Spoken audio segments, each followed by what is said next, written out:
¿Qué tal, muchachos? Yo soy Lalo y hoy vamos a continuar y ya empezar justamente con nuestro último bloque del curso, que está enfocado justamente en juntar todo lo que ya hicimos del cálculo diferencial para funciones vectoriales y además ver aplicaciones muy importantes como son calcular máximos y mínimos y entender uno de los teoremas más importantes del cálculo, que es el teorema de la función implícita o el de la función inversa para funciones vectoriales, ¿sale? Entonces, bueno, para empezar vamos a platicar justamente de la noción de derivadas de órdenes superiores, las cuales, pues así como teníamos derivadas múltiples que podíamos hacer sobre una misma función en cálculo 1, pues también podemos hacer esa noción para funciones vectoriales, aunque hay que tener por cierto cuidado, porque en general no es tan sencillo definir qué es una derivada de orden superior para una función en general, pero sí al menos para las derivadas direccionales, ¿sale? Entonces, imaginemos por un momento, nada más para ilustrar esta situación, que tenemos una función f de algún dominio abierto de un Rn hacia los reales, y que sabemos que justamente en todo su dominio existe la derivada para alguna dirección, ¿no? Para todo xn, y aquí dada una dirección, un vector unitario. Para todo xn sabemos que existe la derivada en esa dirección de la función f en este puntito. ¿Ok? Entonces, con eso, pues, ¿qué es lo que estamos obteniendo? Básicamente estamos obteniendo una nueva función que justamente depende de esta función f y va a depender de los puntitos en los que estamos, que va a ir del mismo dominio hacia los reales, que hace eso, ¿no? A cada x vectorialmente le está asociando el valor de la derivada direccional de la función en ese puntito. ¿Ok? Sale. Entonces, pues eso quiere decir básicamente que para cada uno de estos puntitos, pues estamos encontrando la evaluación de la derivada direccional, que pues depende de cierto límite cuando nos movemos con respecto a una recta que está parametrizada por el vectorcito en dirección 1, ¿no? Ok, entonces como una nueva función de Rn a R, podemos tratar de analizarla de nuevo con respecto a derivadas direccionales, ¿sale? O sea, justo esta es una nueva función con la cual podríamos tratar de saber si es que existe la derivada direccional de esta función para alguna dirección u, ¿no? Aquí me faltó la flechita de vector. Entonces, si tuviéramos un vector en Rn igual con norma 1 para que sea vector unitario, pues lo que podemos hacer es definir la derivada direccional de esta nueva función, que es la derivada direccional en la dirección, ¿no?, de la f en un puntito x 0 como pues el límite cuando h tiende a 0 de qué cosa. La función que estamos aquí haciendo su límite pues es la derivada direccional de la función f evaluada en sería x0 más h por el vector b, ¿no?, que estamos viendo, menos pues justamente la misma función pero nada más evaluada en el x0, ¿no? Ok, y todo dividido entre h. ¿Sale? Pues esta no es más que la misma definición que hemos estado utilizando de derivada direccional, solo que aplicada a la función que estamos obteniendo en este caso, que es la derivada direccional en la dirección no. ¿Ok? Entonces, pues este límite puede que exista, puede que no, pero si es que existe, pues eso va a ser justamente como una derivada ya múltiple, ¿sale? Porque estamos haciendo como la derivación primero con respecto a la dirección U y luego con respecto a la dirección V, ¿sale? Entonces ya estamos haciendo como un proceso de iteración de derivadas, ¿ok? Entonces, esta es la noción que vamos a estar utilizando para definir derivadas múltiples que justamente pues, van a depender de tomar dos vectores unitarios y direcciones y tomar estos límites, que básicamente es como tomar un límite y luego otro límite, ¿sale? Entonces, para hablar de esto realmente tenemos que tener cuidado, debe de existir estas funciones, al menos en ciertas vecindades de los puntitos, para que podamos hablar de los límites, ¿no? Por ejemplo, para que podamos hablar de la derivada direccional en la dirección v, al menos dentro de una bolita abierta alrededor del x0 debe de existir la función derivada direccional en la dirección de u, ¿ok? Para que sí hablemos bien del límite, ¿no? Entonces, como que para que podamos hablar de esto de derivadas direccionales, al menos deben de existir las derivadas direccionales en cierto conjunto abierto, que al menos necesitaremos una bolita abierta, ¿no? Ahí metida, que sí existan estas nociones y seguir iterando para poder hacer las definiciones, ¿ok? Entonces ya formalmente, realmente vamos a estar trabajando con unas derivadas iteradas o de estas de orden superior, muy en concreto, más que nada van a ser como derivar de manera con las derivadas parciales que tenemos según una base e iterar estas direcciones, ¿no? Que van a ser justamente direcciones dadas por una base canónica de nuestro espacio. ¿Ok? Entonces esa va a ser la definición que vamos a introducir aquí. Si nosotros tenemos una función f que va de cierto subconjunto abierto de Rn hacia R, un puntito x0 que vive en el dominio y justamente un R positivo tal que la derivada que haga la derivada parcial de f con respecto a x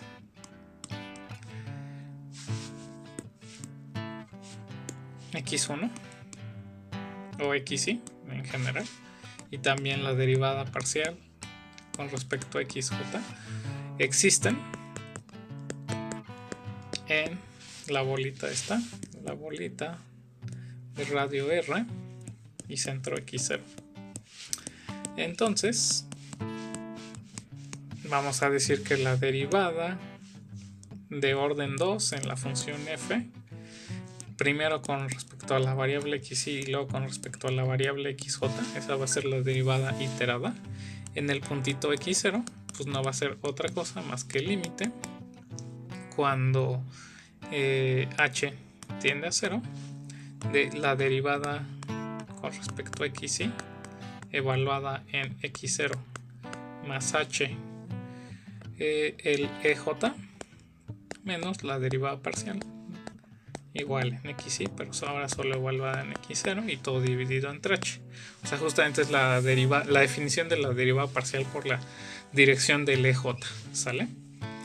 Bueno, eso pues va a ser en general la definición de la derivada de segundo orden, primero haciéndola con respecto a la variable xy y luego con respecto a la variable xj. Y si de pura casualidad estamos haciendo, cuando estamos considerando el caso con la misma variable, por ejemplo que xy sea igual a xj, nada más se va a escribir derivada de f con respecto a la variable al cuadrado, ¿sale? En el puntito x0. Entonces esto va a ser la notación en ese caso en particular.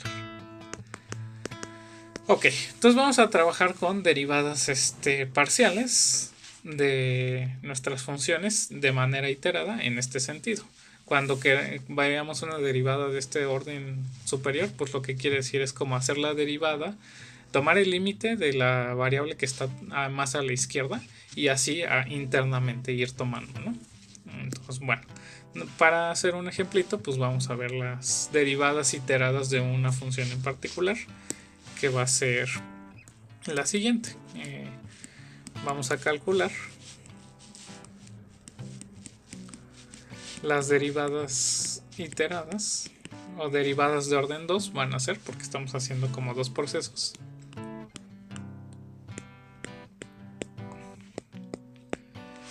De la función que va a ir de R2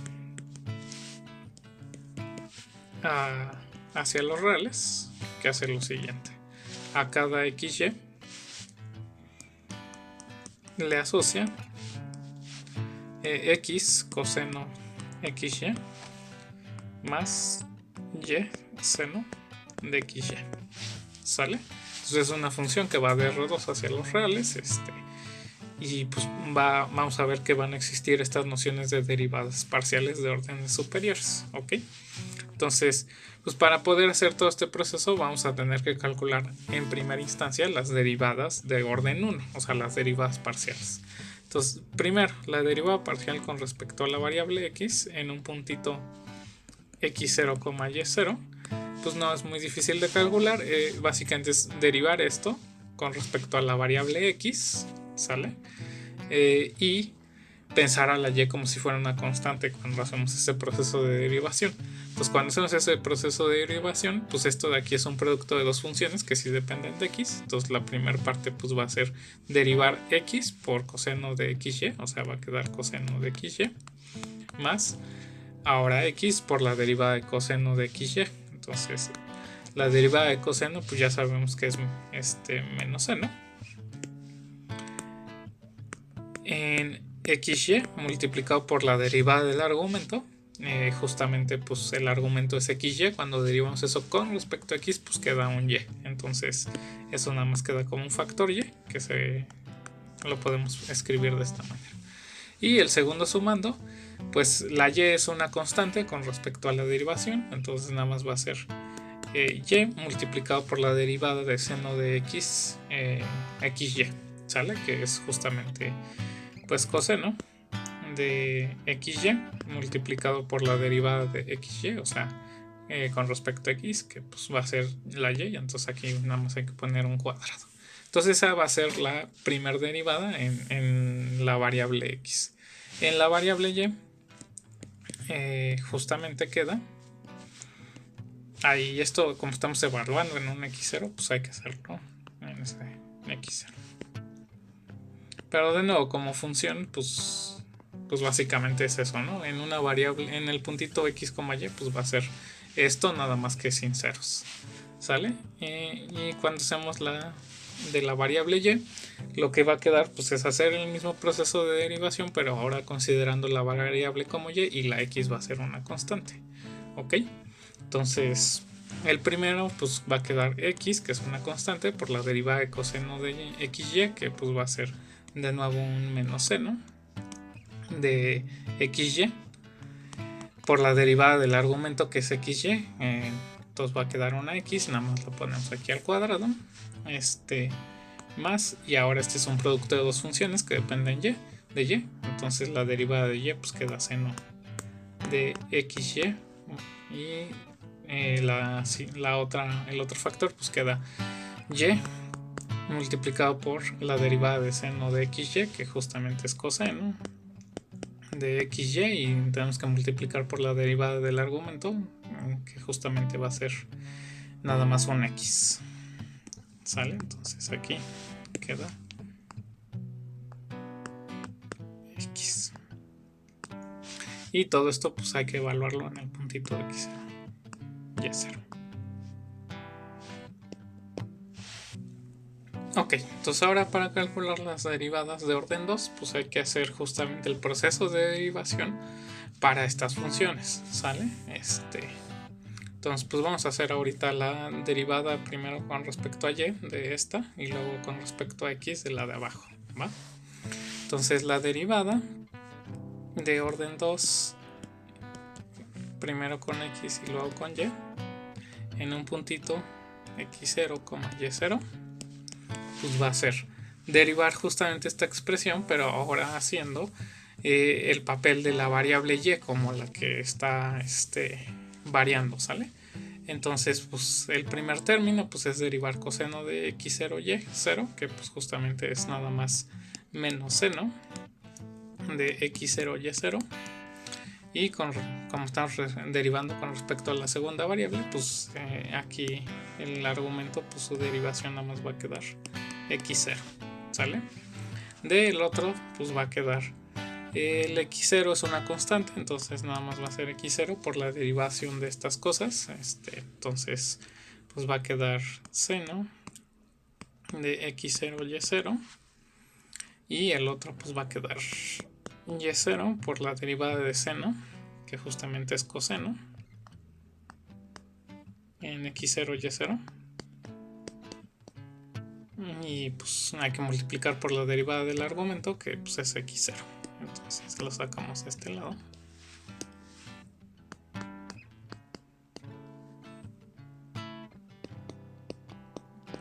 Y eso es la derivada del segundo término.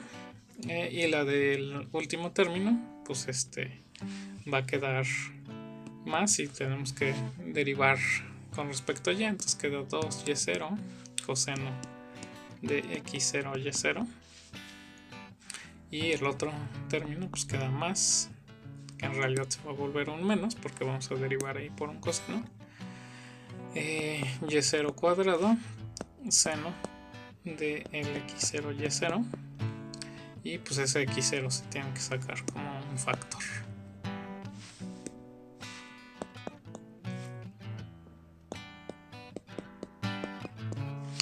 ¿Sale? Bueno,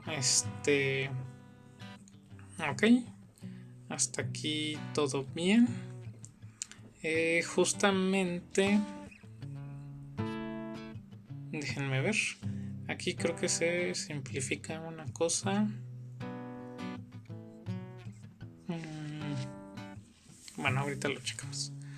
La otra expresión pues ahora va a quedar la derivada de orden 2 con respecto a y y luego x, y va a quedar hay que derivar esta expresión, esta y la última con respecto a x. Entonces la primera pues va a quedar menos 2 x0 seno de y0 de x0 y0 menos x0 al cuadrado coseno de x0 y0, y tenemos que sacar aquí un y0.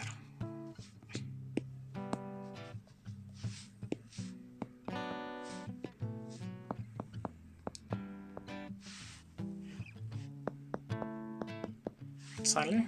El segundo término pues es derivar seno de x0 y0,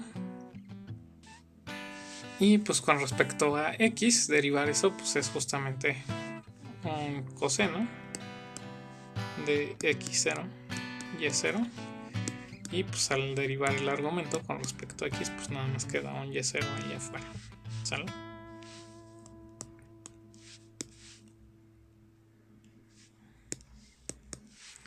Y el último término es x0 y0 coseno de x0 y0. Entonces queda el y0, que es como una constante, multiplicado por y vamos a derivar este producto de funciones que dependen de x. Queda coseno de x0 y0 más x0 multiplicado por la derivada de coseno, que va a ser menos seno. Entonces nada más cambiamos aquí el signo, menos, y va a salir ahí un y0, ¿no? Bueno, ok, entonces va a quedar esto. Entonces, algo que quiero que notemos es que van a ser iguales estos valores de derivadas. Entonces hay que hacer un poquito de simplificaciones para llegar a esa conclusión. Entonces justamente en el primero pues hay que ver que este término y el que sale de esto van a ser igualitos, y en el segundo que este término con el que sale de este producto también son iguales, ¿sale? Entonces pues haciendo esa simplificación lo que va a quedar y haciendo los productos respectivos justamente es, lo voy a hacer en el primero nada más, menos 2 veces x0 seno de x0 y0. Aquí está apareciendo el 2y0 coseno de x0 más 2y0 coseno de x0 y0, y pues vamos a ver que aparecen justamente los mismos términos ahí con una cosa al cuadrada. Aquí aparece menos x0 y0 coseno de x0 y0. Entonces aquí aparece menos x0 al cuadrado y0 coseno de x0 y0. Aparece aquí en el segundo término, y en el primer término aparece cuando hacemos el producto de este con este de acá. ¿Sale? Y también aparece este de acá, el menos y0 cuadrado x0 seno de x0 y0.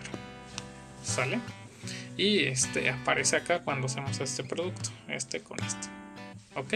Entonces justamente estamos viendo aquí un fenómeno chistoso. Cuando derivamos con respecto a x primero y luego con respecto a y, nos dio lo mismo que si derivábamos con respecto a y primero y luego con respecto a x. Entonces esto vamos a poder ver que se va a cumplir en ciertas hipótesis, pero bueno, no es algo de sorprender ya que veamos ese resultado. Bueno, entonces pues esta es la idea, ¿sale? Cuando tenemos una función, pues hacer unas derivadas iteradas, pues básicamente es hacer primero la derivada considerando una de las variables, como la que estamos haciendo la derivación, y luego cuando volvemos a hacer ese proceso, pues ahora cambiamos los papeles y agarramos la nueva variable y esa es la variable para hacer la derivación. ¿Ok? Sale. Entonces, bueno, vamos a demostrar el resultado que justifica por qué en este caso, cuando hicimos la derivación en un orden y en el otro, nos dio realmente la misma función, ¿va? Entonces la proposición va a decir lo siguiente. Justamente supongamos que tenemos una función de un subconjunto abierto de un Rn hacia los reales, un puntito en el dominio donde existen ciertas derivadas direccionales, derivadas parciales, pero además que también tenemos que alrededor de la bolita existen las derivadas parciales y un R positivo, tal que existe la derivada parcial con respecto a la variable xy y la derivada parcial con respecto a la variable xj en esta bolita, en la bolita de radio R y centro C. ¿Sale? Y además vamos a suponer algo más, que en realidad existen las iteradas, ¿sale? Entonces existen en el orden de orden superior.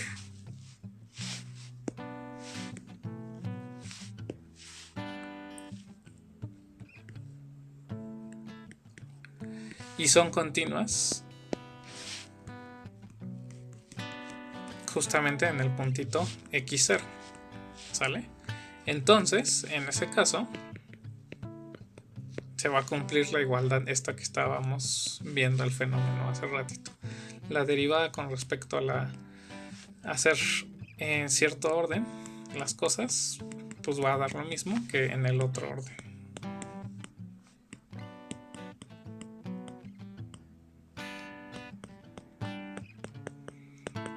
Ok, sale. Y la demostración pues va a depender mucho como de utilizar ideas del teorema del valor medio y un resultado que también hicimos parecido de teorema del valor medio para derivas parciales. Entonces voy a explicar un poquito la idea y luego ya hacemos los detalles. Entonces básicamente lo que vamos a hacer es la siguiente cosa. Si ustedes dibujan el x0 ahí en el espacio, vamos a pensar que nos vamos a estar moviendo solo en un plano definido justamente por el vector EI y el vector EJ, o sea, justamente como en las direcciones que estamos haciendo la derivación, las derivadas direccionales, ¿sale? De las derivadas parciales. Aquí era así. Ok, bueno, y entonces pues nos vamos a tratar de aproximar con la hipótesis de continuidad con estas funciones de las derivadas de orden superior hacia este x0, pero de dos maneras diferentes, para que veamos que de veras estas cosas van a coincidir porque son el mismo límite de la misma función, ¿sale? Entonces para eso pues lo que vamos a hacer es considerar aquí unos puntitos auxiliares. Entonces vamos a considerar justamente como el punto con el cual vamos a estar aproximándonos hacia x0, pero que solo esté sobre este plano, ¿no? Entonces eso quiere decir que va a ser de la forma x0 más algún múltiplo en la dirección del EI. Entonces vamos a llamarle h1 EI más algún múltiplo en la dirección del EJ. ¿Sale? Entonces ese vamos a llamarlo h2 por el EJ. Ok, y vamos a considerar unos vértices aquí que van a ser como unos vértices de un rectángulo que va a vivir en este plano. Este de aquí pues justamente es pues sumarle al x0 la partecita del vectorcito esta del EI, ¿sale? Entonces este va a ser el vector x0 más h1 EI. Y este de acá pues va a ser lo mismo, pero ahora con respecto a la dirección EJ. Entonces este va a ser x0 más h2 EJ. ¿Ok? Entonces lo que vamos a controlar para poder utilizar los valores del teorema del valor medio justamente va a ser diferencias de la función f en estos vértices como de este rectangulito. ¿Sale? Bueno, ok. Entonces la función auxiliar que vamos a utilizar para poder hacer esta demostración va a ser la siguiente. Tenemos que va a ser una función h que depende justamente de los parámetros h1 y h2 que justamente va a ser el valor de la función evaluado en este punto, ¿sale? Entonces va a ser f en x0 más h1 EI más h2 EJ menos el valor de la función aquí, ¿sale? Entonces f en x0 más h1 EI, y a su vez le restamos la diferencia de lo que vale la función aquí en f de x0 más h2 EJ menos f de x0. ¿Ok? Ahorita vamos a ver por qué esta es la función que de veras va a ayudarnos, ¿sale? Bueno, ok, entonces así vamos a definir esta función h que depende de h1 y h2. Y para que todo esté bien, lo que debe de pasar es que todos estos puntitos viven en la bolita de radio R que nos dijo el problema. Entonces eso basta que lo aseguremos cuando las h1 y h2, h1, h2, pensados como puntitos en R2, viven en la bolita de radio R en R2, o de otra manera, básicamente es decir que esta norma pues es menor que R. Con eso vamos a poder asegurar que todo esto vive dentro de la bolita. ¿Sale? Ok, entonces ahora lo que vamos a hacer pues es justamente definir otra función auxiliar para utilizar ahora el teorema del valor medio. ¿Vale? Entonces la función auxiliar que vamos a hacer ya nada más va a ser del caso de RR. Lo que va a hacer es en X se va a fijar en esta diferencia.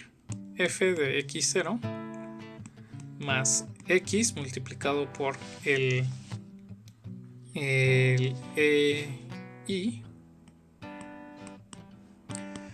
más H de H2 del EJ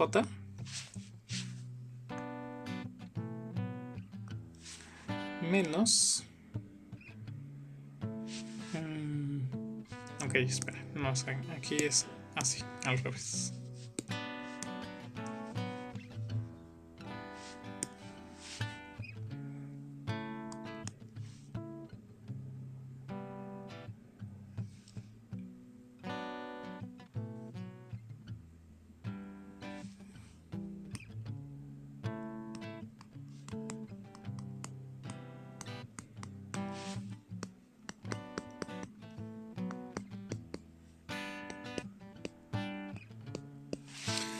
Así, ¿sale? Ok, entonces lo que quiero que veamos aquí básicamente es que cuando hacemos la evaluación de la G en H1, ¿qué es lo que queda?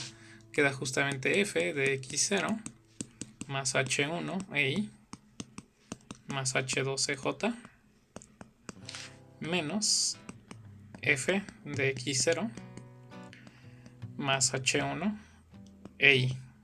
¿Sale? Entonces justamente eso es como esta parte. ¿Vale? Y cuando hacemos la evaluación en 0 va a quedar esto. ¿Ok? Entonces cuando hacemos G en 0 queda F de X0 más H2EJ menos F de X0 solamente. Por lo tanto, ¿qué podemos concluir de esto? Que H evaluado en H1, H2 no es otra cosa más que esta función G evaluada en H1 menos la función G evaluada en 0. ¿Sale? Ok. Entonces ya tenemos esta manera de pensar a la función h que depende de los parámetros h1 y h2. Es una diferencia de una función que va de R a R, que ya solo está evaluada en dos parámetros, en 0 y en h1. ¿Ok? Ahora, por otro lado, pues vamos a tratar de cambiar justamente g de h1, que representa justamente esto, y g de 0, que representa esto, con alguno de los teoremas del valor medio. Entonces, una cosa que es importante saber de que esta función estamos metiendo aquí una diferencia, pues es ver que estas funciones son diferenciables con respecto a la variable, ¿sale? Entonces,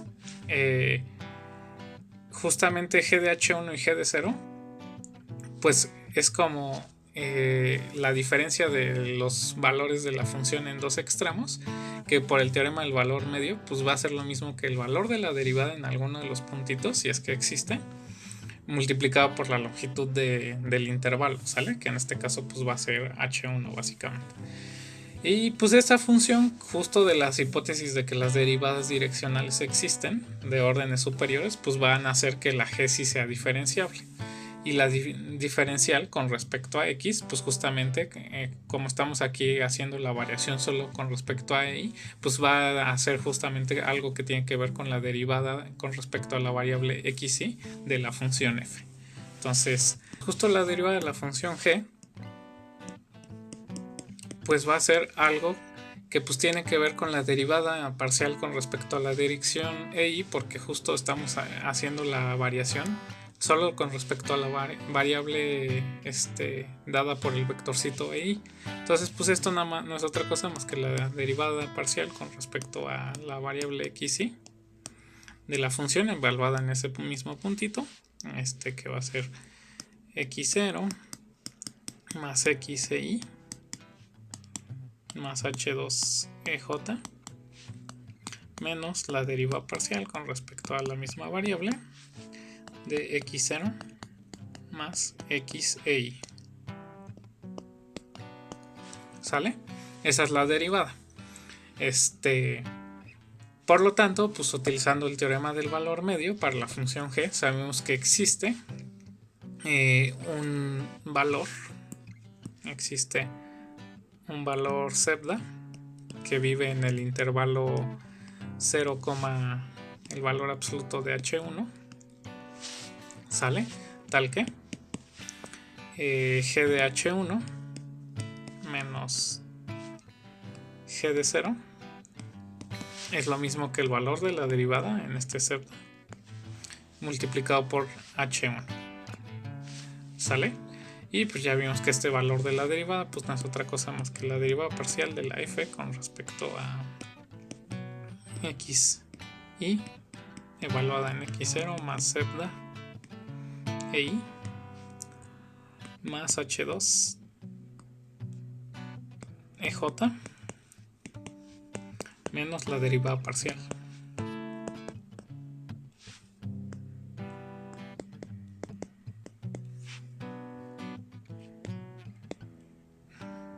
Justamente en este puntito.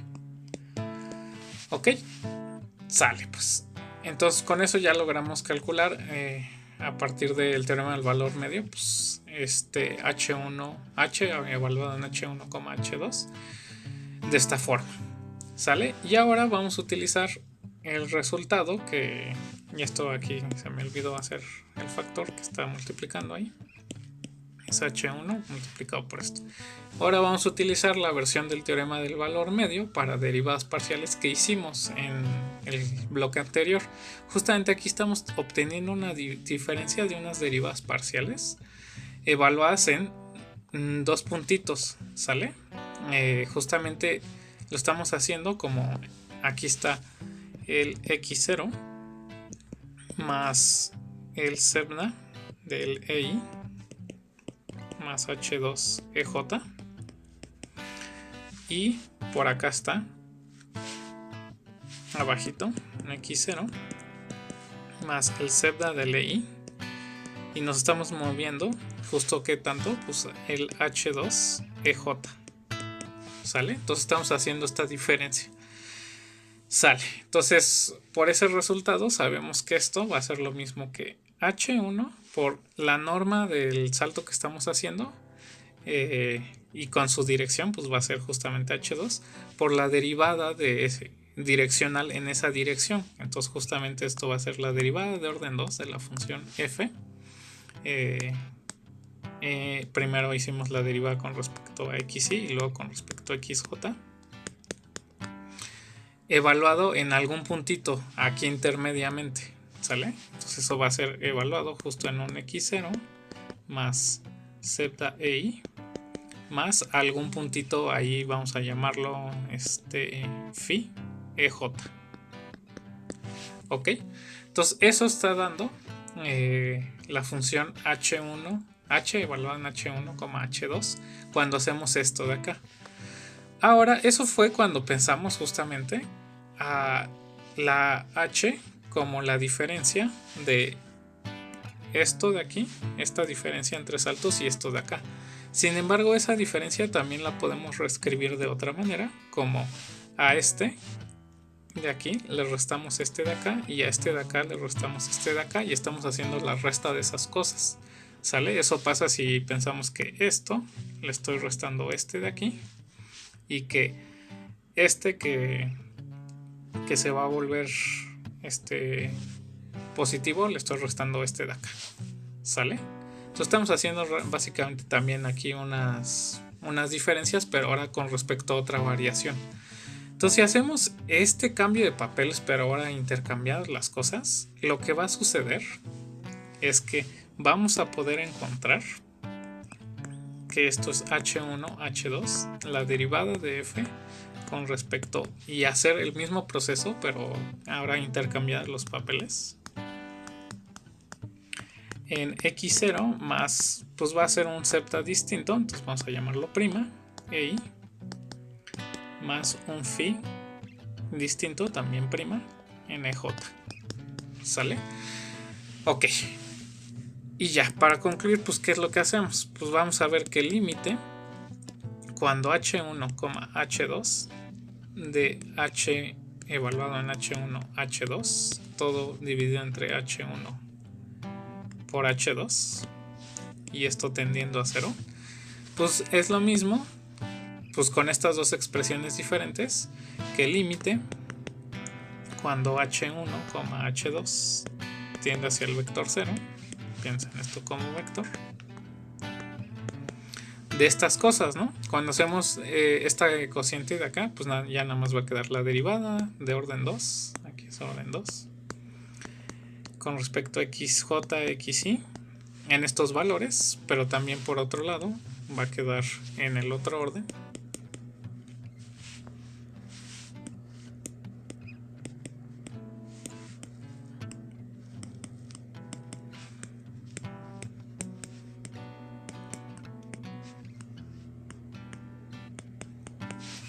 En el valor de acá, ¿sale?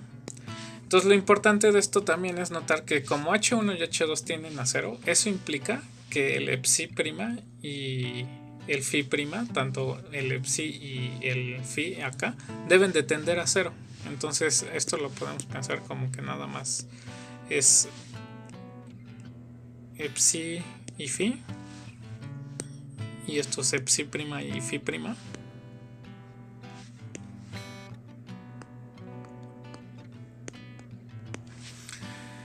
Y como tenemos la continuidad de la función de las derivadas de orden superior, pues justamente esto pues no son otra cosa más que las evaluaciones, ¿no?, de la derivada de orden superior, aquí x y xj en el puntito en cuestión, en el x0, y la de acá, de acá, pues es la derivada de orden superior, pero en este orden,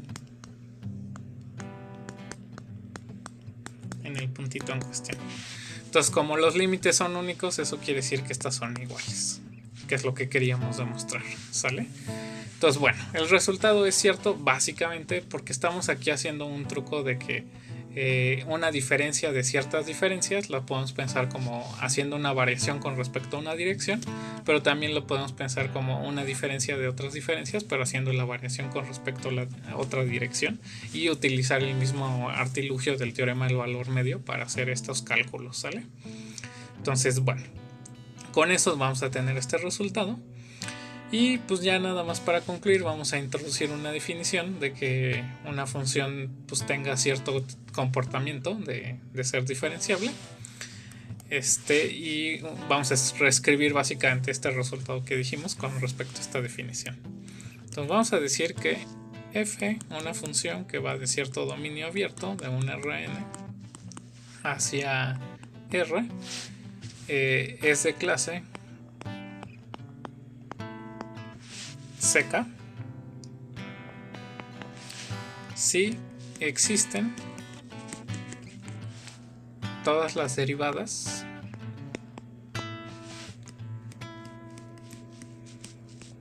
de orden k,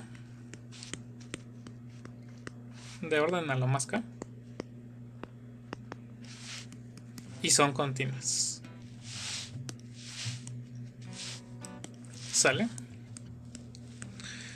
Entonces, bueno, ahorita nada más estuve hablando básicamente de las de orden 2, pero pues se puede hablar de las de orden 3, que es cuando las derivadas de orden 2 haces el proceso de calcular la derivada direccional con respecto a alguna de las variables extras, y así te sigues, ¿no?, para hacer la derivación de orden k, y se puede hacer en cualquiera de las combinaciones, ¿no?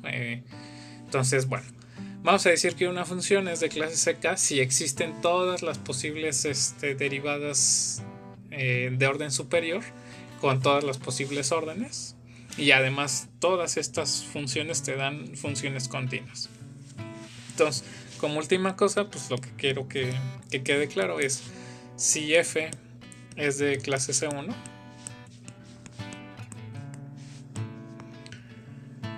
entonces f es continuo, es diferenciable.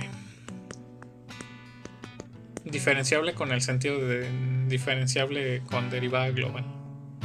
¿Sale? Porque pues es un resultado que ya vimos en alguno de los videos anteriores. Vimos que si las derivadas parciales eran continuas, entonces la función iba a ser diferenciable en esos puntitos de continuidad. Entonces nada más es reescribir esto ahora en términos de esto de las clases, ¿no? Y también lo que podemos hacer en términos de lo que hicimos en la proposición anterior es que si f es de clase C2, entonces las derivadas cruzadas van a coincidir. Se llaman cruzadas porque pues, estamos aquí cruzando con respecto a dos variables distintas. ¿Sale?